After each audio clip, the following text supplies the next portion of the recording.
এই যে আসসালামু আলাইকুম, এলিভেটেড এক্সপ্রেসের উপরে স্পিড গান দিয়ে আমরা আসলে গাড়ির গতিবেগ নিয়ন্ত্রণ করতেছি। এখানে এলিভেটেড উপরে আসলে 80 সর্বোচ্চ গতি সীমা দেওয়া। আমরা যে গাড়িগুলো 80 কিলোমিটার প্রতি ঘন্টায় 80 কিলোমিটার, তার উপরে যেটা গতি সেটাগুলো দাঁড়ানোর ব্যবস্থা করতেছেন।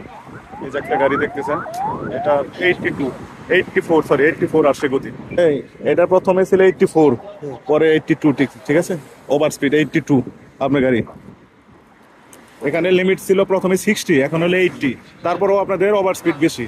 প্রথমে যখন 60 ছিল, এক সপ্তাহ হয়েছে 80 করছে, তারপরেও আপনাদের গাড়ির গতি আরো বেশি। তো কিছু করার নাই। এখানে দুটো স্পিড গান ধরা আছে, স্পিড গান 2500 টাকা আছে না ভাই? গাড়ি হলো ওভার স্পিড। এটা হলো একই ধারায় অপরাধ করলে মামলার ফাইনটা দ্বিগুণ হয়ে যায়। হ্যাঁ, আপনি 2500 আসছে, এরপর যদি এই অপরাধ আবার করেন এই ধারায়, তাহলে আপনার অপরাধটা 5000 টাকা জরিমানা আসবে। ঠিক আছে, 1 বছর বা 2 বছর পরে এটা নিউট্রালাইজ হবে না?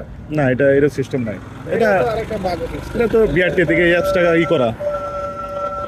আর এটাকে সবসময় নিয়ন্ত্রণে রাখবেন। 80 মানে 80 না, আপনি 70-তে চালাবেন। শোনেন, 80 মানে 80 না, আপনি 70-তে চালান, সমস্যা নাই তো। এটা একটা সময় আছে, এখন মালিক আছে দেখে আপনার কিছু বলতে, মালিক না থাকলে আপনার উপরটা দিয়ে দিবে, বুঝতে পারছেন? এটা আপনার মতো করে চালাবেন। 80 বলতে আপনি 70-তে থাকবেন, সমস্যা নাই তো। একটু ধীরে যান, নিজের জীবনের নিজের নিরাপত্তাটা দেন।